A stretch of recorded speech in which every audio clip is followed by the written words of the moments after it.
त्वयि सति परमात्मन् मादृशान् मुग्धान् कथम तनुवशत्वान् बुद्ध के शान्यजेयम् सुगतमगधरं वागधीशं शिवं वा जितभवमभिवन्दे भासुरं श्रीजिनं वा।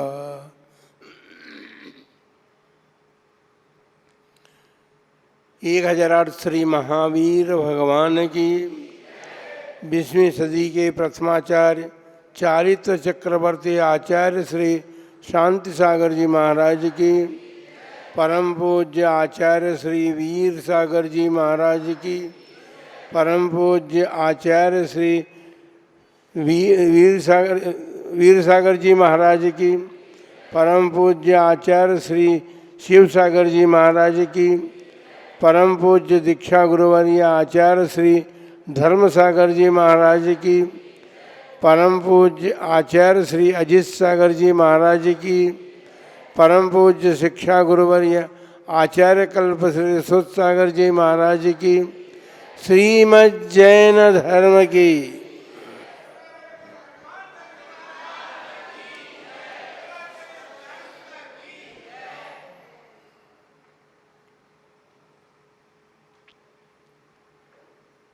संसार के प्राणी संसार को अपना घर मान करके संसार में बैठे हुए हैं, पर संसार किसी का घर नहीं है। ये बात अच्छी तरह जान लेना। संसार आपका घर है। उदयपुर वाले तो कहते हैं हम तुम्हारा उदयपुर में हमारा घर है, जो बाहर से आए हैं वो कहते हैं हमारा वहाँ घर है। सारा संसार तो किसी का घर नहीं हो सकता। हाँ, ये बात जरूर है, संसार में अनंत प्राणी हैं, चतुर्गति में निवास करते हैं और चारों गतियों के भव्य जीवों का यदि कोई घर हो सकता है तो वो घर 3 लोक से ऊपर है, अगर 3 लोक के अग्रभाग में स्थित है, जिसे सिद्धालय कहते हैं, जहाँ सिद्ध भगवान विराजित है। बंधुओं, यदि जिसे हम अपना घर मान करके उसमें रहने की भावना रखते हैं, उसे यदि हम परदेश मानने लग जाएं, उदयपुर वाले जो हैं या कहीं भी रहने वाले हैं, वो अन्यत्र जाने की बात करते ही नहीं, क्योंकि तो परदेश है ना। पर अब तो जाने लगे परदेश भी। काहे के लिए? धन कमाने के लिए। धर्म कमाने के लिए नहीं जाना चाहते। धर्म कमाने के लिए तो आपके गांव में बहुत सारे मंदिर हैं, उन जिनाने में जाकर धर्म मिलता है।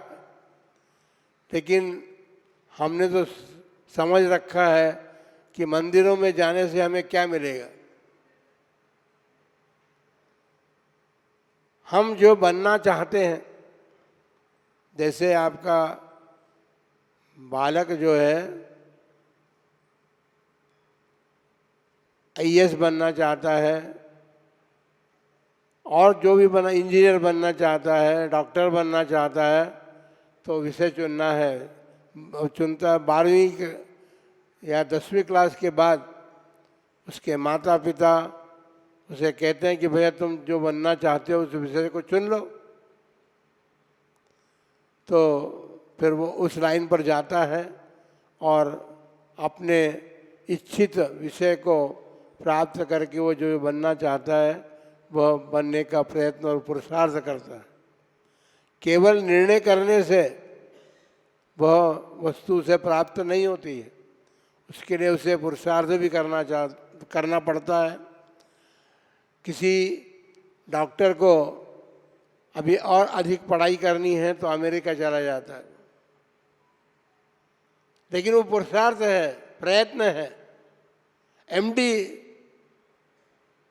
बनना है उसे, जो भी डिग्री लेना है तो वो विश्वविद्यालय में जाकर के उस डिग्री को हासिल करता। तो हमको ये निर्णय करना है कि हम क्या बनना चाहते हैं, क्या बनना है हमें, ये हमको देखना है। क्योंकि हमने मनुष्य पर्याय को प्राप्त की है और मनुष्य पर्याय से ही हम सभी दूर जा सकते हैं। हम जो बनना चाहते हैं वो बन सकते हैं। पहली बात तो ये है कि संसार में दुख ही दुख है, यहाँ पर सुख नाम की कोई चीज़ नहीं है। क्योंकि यहाँ पर सुख की कल्पना करना बहुत बड़ी अज्ञानता है। आप बताइए, आप लोग संसार में रह रहे हैं और आप सुख की कल्पना करके संसार में निवास करते हैं, सारा पुरुषार्थ और प्रयत्न कर रहे हैं, लेकिन आप सुख को प्राप्त कर सके हैं क्या? सुख को प्राप्त करने का जो मार्ग है, उस मार्ग पर चलने वाला व्यक्ति ही उस सुख को प्राप्त कर सकता है। बंधुओं, आप सब समझेंगे कि महाराज के पास कोई काम धंधा तो है नहीं। आप यही कहते रहते संसार में सुख नहीं है, संसार में सुख नहीं है, संसार में सुख नहीं है। यही उपदेश हमको अब रोज आप देते हैं और हमने भी यही बात सुनी है कि आपको पंच परमेष्ठी भगवान जो है, पंच परमेष्ठी भगवान बहुत बड़ी बात है। जैन धर्म में परम पद में स्थित जो 5 प्रकार के लोग पाए जाते हैं उनको पंच परमेष्ठी कहते हैं। अरहंत भी हो सकते हैं, सिद्ध भी हैं, आचार्य भी हैं, उपाध्याय और सर्वसाधु। आप लोगों से हम प्रश्न करना चाहते हैं कि आप यहाँ हुमड़ भवन में आते हैं, धर्मोपदेश श्रवण करते हैं, जो आपको उपदेश देते हैं, ये मंच पर बैठे हुए जो साधु हैं, इनको आप परमेष्ठी मानते हैं? इनको भगवान मान सकते हैं? मान सकते हैं क्या? महाराज भगवान तो है ही नहीं है। तो इनके हाथ में पीछी भी है, कमंडल भी है, शास्त्र भी है, सभी कुछ कर इनके पास में है, हम इनको भगवान कैसे माने? कोई बात नहीं। लेकिन ये बात जरूर मानना कि जो इस पद को प्राप्त करेगा वही वहाँ पहुँच सकेगा जिसे आप भगवान मानते हैं। ये बात सुनिश्चित है। कोई भी सवस्त्र व्यक्ति आज तक सिद्ध नहीं बना है। आपके मंदिरों में जो भगवान विराजमान हैं वो भी निर्वस्त्र निर्ग्रंथ है। आपने उनको वस्त्र नहीं पहना रखे। और आपको यदि कोई ऐसा मंदिर मिल भी जाए तो फिर आप वहाँ पर नमस्कार नहीं करेंगे, है ना? यही बात तो है ना। तो ही सती परमात्मन मात दर्शन मोह मुग्धान, क्यों नहीं करेंगे? हे भगवान, आपके रहते हुए मेरे समान मोह से मुग्ध प्राणियों को मैं नमस्कार कैसे कर सकता हूँ? भगवान वीतराग सर्व के हितोपदेशी अनंत परमात्मा है। उनके अतिरिक्त जो भी हैं वो सब राग द्वेष से सहित हैं, उनको मैं भगवान नहीं मान सकता। लेकिन हमारा स्वार्थ है, हम धन में सुख मानते हैं। हम न जाने संसार के किस पदार्थ में सुख नहीं मानते, क्योंकि जिन पदार्थों का हमारे पास अभाव है उन्हीं पदार्थों को हम प्राप्त करने के लिए इतस्ततः सब दूर जाते हैं। हमारे गुरुदेव आचार्य श्री धर्म सागर जी महाराज से वे जब घर में थे, बालक अवस्था थी उनकी, युवावस्था तक आने तक वे अपने गांव में जो भी मंदिर होते, जो भी देवता होते, उनके पास सबके पास दर्शन करने जाते थे। लेकिन एक बात हम आपको बता दें, उन्होंने सभी देवताओं के सामने जाकर के एक ही बात मांगी, मुझे बुद्धि दो। बुद्धि प्राप्त होने की बात सामान्य नहीं है। वो मांग उनकी सफलता को प्राप्त हो गई। उन्होंने अन्य देवताओं ने दिया नहीं दियो, लेकिन धीरे धीरे धीरे धीरे धीरे उनकी बहन ने उनको वीतराग भगवान के जनालय में जाने की प्रेरणा दी, और वहाँ जाकर के वे प्रेरणा प्राप्त होने के बाद वे वहाँ से बाहर भी गए। तो बुद्धि जिन्होंने बुद्धि प्राप्त की उनके पास बुद्धि मिलेगी हमको। आप किसी मास्टर के पास जाएंगे तो वही तो आपको पढ़ा सकता है कि किसी चलते रास्ते के पास जाकर के, रास्ते पे चलने वाले व्यक्ति के पास जाकर के आप अध्ययन कर लेंगे। तो इसीलिए तो हम पंच परमिष्ठा का वाचक नमोकार महामंत्र का ध्यान करते हैं। हमने अरहंत अरिहंताणम शब्द पर व्याख्या शुरू की है। अरि का अर्थ शत्रु होता है ना, अरियन शत्रु। पर शत्रु तो हमारा एक ही है, और वही हमारे सब शत्रुओं को एकत्रित करता है। मोहारी, मोह रूपी शत्रु जो है उसको जीतना है। जो उसको जीत लेते हैं वे अरिहंत कहलाते हैं, क्योंकि ये सबसे बड़ा दोष है हमारे भीतर, इतनी गहराई से बैठा हुआ है कि उसके पीछे हमारे सारे दोष आ जाते हैं। आप हंसी कर रहे हैं, वो भी दोष है, वो भी मोह है। तो जितने भी दोष संसार में पाए जाते हैं, संसारी प्राणियों में जो दोष पाए जाते हैं, वो सब मोह के कारण होते हैं। इसलिए जिन्होंने साधना शुरू की, अरहंत वर्ग को प्राप्त करने की साधना की, तो उन्होंने सबसे पहले उस मोह रूपी शत्रु को नाश किया। तब कहीं जाकर के उन्होंने रज को दूर किया। रज क्या, धूलि को दूर नहीं किया। धूलि तो उनके थी ही नहीं। धूलि ज्ञानावरण दर्शनावरण कर्म को कहते हैं, उसको उन्होंने दूर किया और फिर रहस्य को दूर किया। ये बात सब समझने की है। हमको ध्यान ही नहीं है कि हमारे भगवान कैसे बने। मोह को नाश करने के बाद उन्होंने ज्ञानावरण दर्शनावरण कर्म को नाश किया, और उसके बाद रहस्य जो है, रहस्य को रस दूर किया, अंतराय कर्म को दूर किया। अपन सब संसारी प्राणी हैं, हमारे भीतर न जाने किन किन बातों को हम प्राप्त करना चाहते हैं, उसमें कोई न कोई व्यवधान आता है, कोई न कोई बाधा आती है। तो उसका कारण क्या है? अंतराय कर्म जो हमारा बंधा हुआ है, उस अंतराय। कोई ज्ञान प्राप्त करना चाहे तो ज्ञानावरण कर्म है, लेकिन उसमें भी अंतराय कर्म साथ में जुड़ा हुआ है। वो अंतराय बाधा करता, अंतराय देता है हमें। तो ये चार कर्म जो हैं, जिन्होंने नष्ट कर दिए, जो राजा को नष्ट कर देता है ना, तो फिर प्रजा तो अपने आप चली जाती है।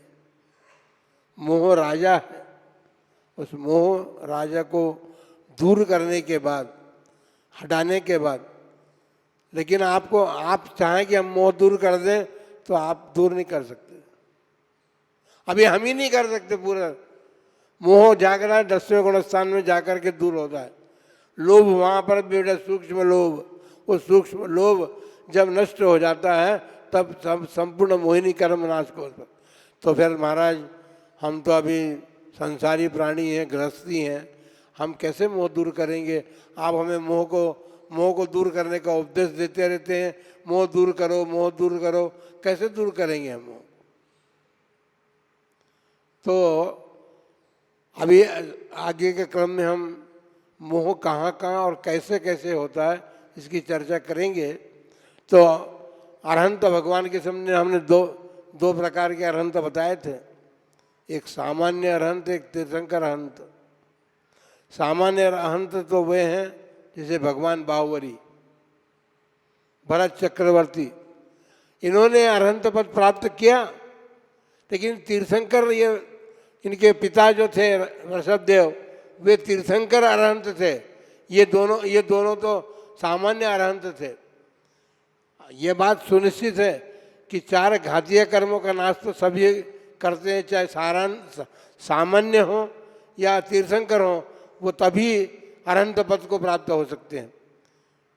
तो घातीय कर्म जो हमारे आत्मा के गुणों का घात कर रहे हैं, हमारी आत्मा को समझने नहीं दे रहे हैं, तो वो घातीय कर्म जो हैं, वो घातीय कर्म जब तक हमारे आत्मा में बैठे रहेंगे तब तक हम अरहंत पद को प्राप्त नहीं कर सकते।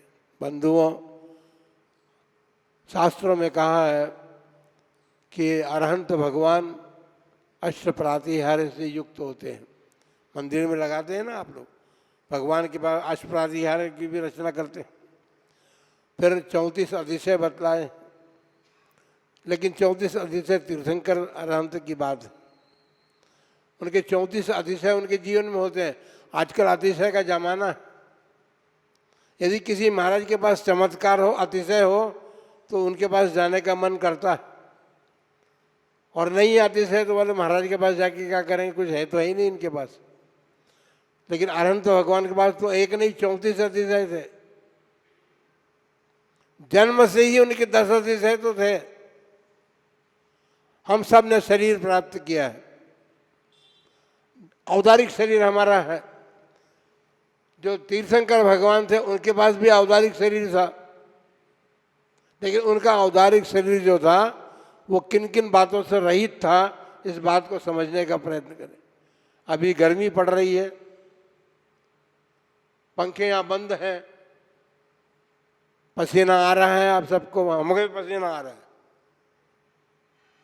लेकिन तीर्थंकर जो होते हैं वे स्वेद रहित होते हैं, उनके कभी पसीना नहीं आता। शांतिनाथ तो पसीना आता कैसे है?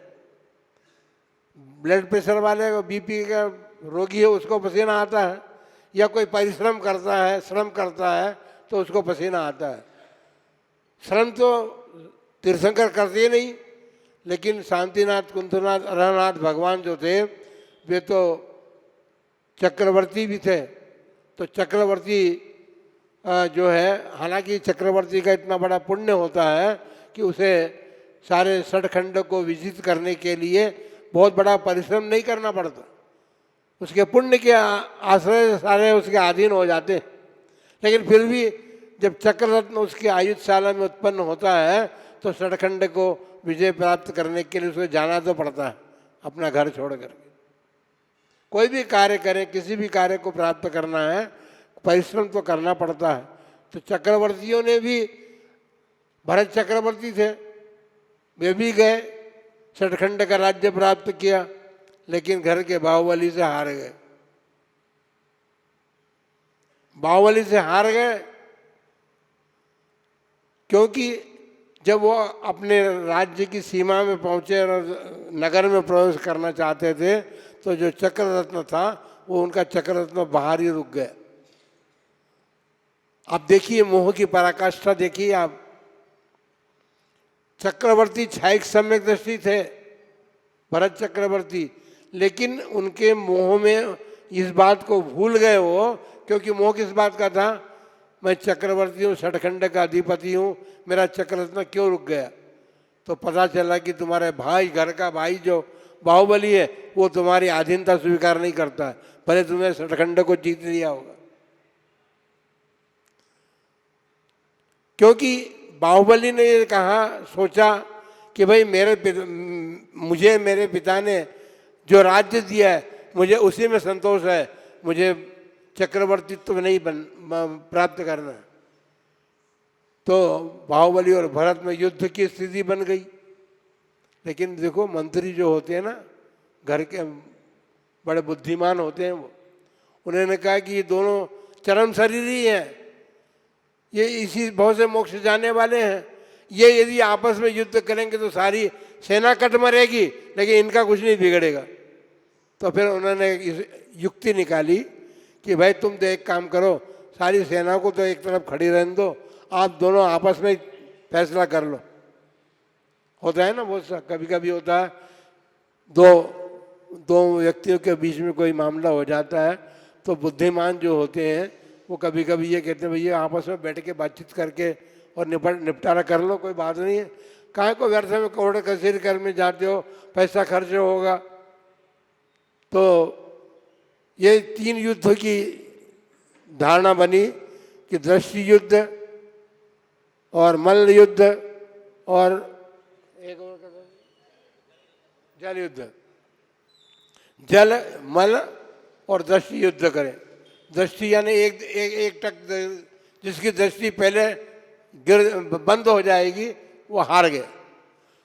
अब देखिए आपकी भरत के वैसे भी दृष्टि मतलब ऊंचाई शरीर की कम थी, 500 धनुष के ही थे, बाहुबली 525 धनुष के थे, तो वो तो उनकी दृष्टि तो नीचे रहती थी और भरत को यूँ देखना पड़ता था। तो ऊंची दृष्टि से देखने वाले की दृष्टि जल्दी बंद होती है, तो उसमें हार गए भरत। मल्ल युद्ध हुआ तो उसमें भी हारना पड़ा उन्हें, क्योंकि शक्ति समान होते हुए भी लगभग शक्ति दोनों की समान थी, लेकिन बाहुबली की शक्ति अधिक निकली और वो मल्ल युद्ध में भी जीत गए। तीसरा युद्ध जो था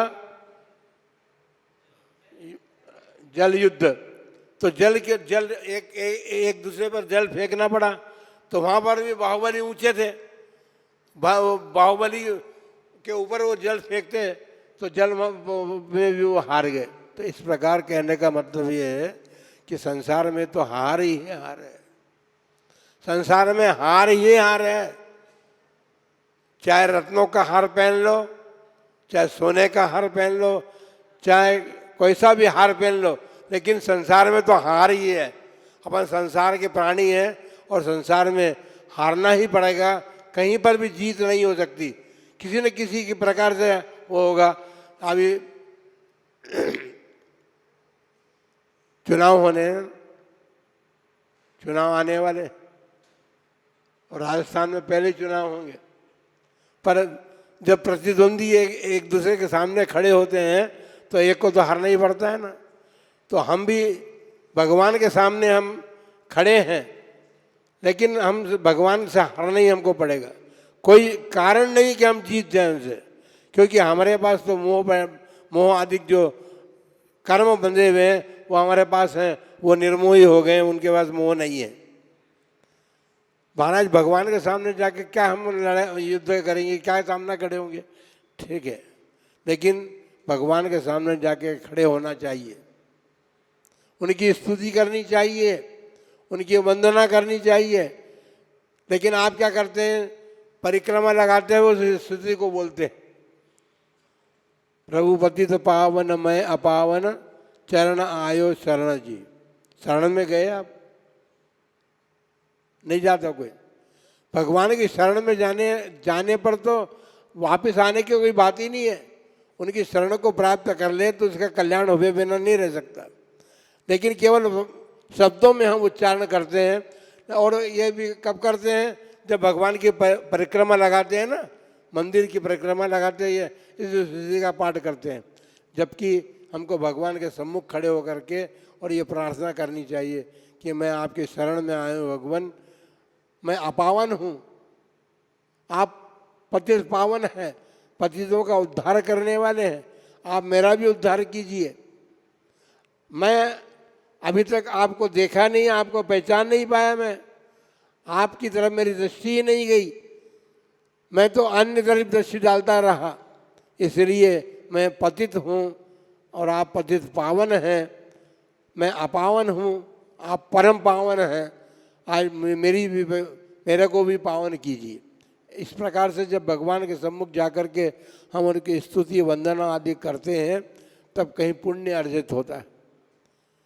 केवल परिक्रमा लगाना से पुण्य नहीं अर्जित होता है। देव दर्शन की विधि है, तो हम अनंत भगवान के सामने जाएं तो क्या करेंगे, केवल इसी स्तुति के साथ साथ हमारे मन में ये भाव होने चाहिए कि हे भगवान, आप 34 अतिशयों से सहित हैं, केवल ज्ञान आपने प्राप्त किया, केवल ज्ञान के भी अतिशय 10 से 14 देवकृत अतिशय भी आपने प्राप्त किए, और जन्म के भी आपके पास अतिशय थे। हम पसीने वाले हैं, आप श्वेत से रहित हैं, फिर निर्मल शरीर है आपका, और हमारा रुधिर जो है वो तो लाल होता है, भगवान का रुधिर जो लाल नहीं होता, वो तो धवल रुधिर वाले होते हैं, सफ़ेद उनका खून होता है। फिर सबसे बड़ी बात है, मोक्ष मार्गी व्यक्ति जो होता है, जो मोक्ष मार्ग की साधना करता है, उसके पास सौनन भी होता है। सौनन का मतलब शक्ति होती है, और उनके वज्र नारद सौनन जन्म से ही होता है। वज्र नारद सौनन, शरीर में सौनन जो है, जिसके पास जो सौनन है वो शक्ति जो है उसके से जन्म से ही है। अभी शक्ति हम प्राप्त भी करते हैं, व्यायाम करते हैं, योगासन करते हैं, पता नहीं क्या क्या करते हैं, और हम शक्ति हमारी बनी रहे उसकी वो करते हैं, लेकिन उनके पास शक्ति जो है जन्म से होती है। सबसे बड़ी बात तो ये सम चतुर संस्थान। सम चतुर संस्थान का मतलब ये है, शरीर का नाप तोल जो है, उनके नाप तोल में कोई कमी नहीं होती। उनका शरीर एक आकार को लेकर के होता है। सम चतुर संस्थान उनका होता है। संस्थान का मतलब आकार होता है। उनके शरीर में किसी प्रकार, हमारा कभी एक कंधा नीचा भी होता है, कभी आँख वो होती है, तो अपना नाना प्रकार के कर्म हमने अर्जित किए। हमने पुण्य अर्जित नहीं किया, नाना प्रकार के पाप कर्म अर्जित होने से हम अपने शरीर को भी पूरा नहीं प्राप्त कर पाते। तो हमको यही आवश्यकता है, हम पुण्य करने का कार्य करें, जिससे पुण्य हो, हम शरीर भी तो पूरा प्राप्त करें। किसी का कुछ कान नहीं काम करते, किसी का कुछ नहीं करते, तो नाना प्रकार के भेद प्रभेद हमारे कर्मों के हैं। उन भेद प्रभेदों को जान करके हम अच्छे कर्म करें, अच्छे कर्म करके हम अच्छे शरीर को प्राप्त करें, और अच्छे शरीर को प्राप्त करके हम उस शरीर का सदुपयोग करके और अपने कर्मों का नाश करने में उसका उपयोग करते हुए उस पद को प्राप्त करें। क्योंकि जो जिसको प्राप्त करना चाहता है वो उन्हीं की आराधना करता है। हम संसार से मुक्त होना चाहते हैं, तो जो संसार से मुक्त हो गए हैं उनकी हम आराधना अर्चना करें, तो हम संसार से मुक्त होने का मार्ग प्राप्त कर सकते हैं। आप सभी संसारी जीव हैं, और संसार से मुक्त होने का मार्ग आप सब प्राप्त करें। इन्हीं मंगलमय भावना के साथ चलो महावीर भगवान की।